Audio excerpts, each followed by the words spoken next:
Biz Allohdan birodarlar.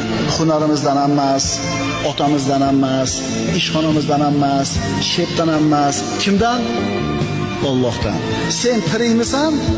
Demak, rizqing bor. Agar rizqing tugagan bo'lsa, o'lasan. Shuning uchun musulmon odam o'zini xor qilmaydi.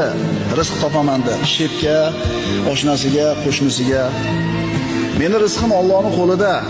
Seni ishxonangda ishlamasam, boshqa yerdan Alloh rizqini yetkazaveradi deydi. Agar iymoni komil bo'lsa, rizqini Allohdan yeydi. Shep, meni haydamang, men нужна эта работа deydi. Menga kerak shu ish deydi. Haydamang deydi. Alloh taolo rizqini bitta eshigini yopib qo'ysa, boshqasini albatta ochadi. Chunki siz tirikmisiz? Robbis subhanahu va taolo sizni rizqingizni o'zini zimmasiga olgan. Xotirjam bo'ling, qo'rqmang, cho'chimang. Kursda o'ynashdan ham qo'rqmang, do'konlar buzilib ketdi desam qo'rqmang. Sizni rizqingizni Alloh o'zini zimmasiga olgan. Xotirjam bo'ling.